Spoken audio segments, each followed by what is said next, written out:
మరి యేసువారు అంటున్నారు, నేను మృతుడనైతిని కానీ యుగ యుగములు సజీవుడనై ఉన్నాను.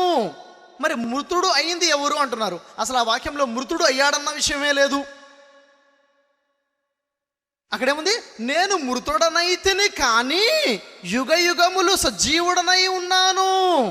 ఒక భాష ఏదైతే ఉందో, వాస్తవానికి ఖురాన్ మరియు బైబిల్ ప్రకారముగా యేసువారు మృతుడు కాలేదు, యేసువారు మరణించలేదు. యేసుని సజీవంగా దేవుడు పరలోకానికి ఎత్తుకోవడం జరిగింది. ఉదాహరణకి యేసు శిలువపై మరణించారా లేదా? యేసు మృతుడు అయ్యాడా లేదా? యేసు మరణించి తిరిగి లేచిన తర్వాత ఆరోహణ అయ్యారా? మరణించకుండానే పైకి పోయారా? యేసు శిలువపై మరణించారా లేదా అనే విషయం మీద డిబేట్ జరిగింది. పాస్టర్ జోసెఫ్ ఎడ్వర్డ్స్తో నాకు జరిగిన దాదాపుగా 4-5 గంటల డిబేట్లో యేసు శిలువపై మరణించలేదు, యేసు మృతుడు కాలేదు అన్న విషయం స్పష్టంగా తేల్చడం జరిగింది.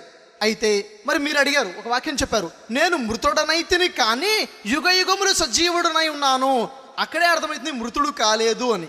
చూడండి, ఒక భాష కానీ అనే పదం ఎక్కడ వాడతారు? కానీ అనే పదం ఎక్కడ వాడతారు? నేను ఒక ఉదాహరణ ఇస్తాను. ఒక వ్యక్తి ఉన్నాడు, ఒక కవి వర్ణిస్తున్నాడు, ఒక అమ్మాయి యొక్క అందం గురించి వర్ణిస్తాడు. ఆ అమ్మాయి ఎంత అందంగా ఉందంటే చాలా అందంగా ఉంది, చాలా అందంగా ఉంది, చాలా అందంగా ఉంది, కాకపోతే కాస్త మెల్లకన్ను. అంటే చాలా అందంగా ఉందనా? కానీ కాస్త మెల్లకన్ను. కానీ అనేసరికి ముందు చెప్పిన దాంట్లో ఏదో లోపం వచ్చేసింది. చాలా అందంగా ఉంది కానీ మెల్లకన్ను. కానీ కన్నా ముందు చాలా అందంగా ఉన్నది ఏమైపోయింది? లోపభూయిష్టం అయిపోయింది. మృతుడనైతిని కానీ యుగ యుగములు సజీవుడనై ఉన్నాను. నేను మృతుడనైతినా?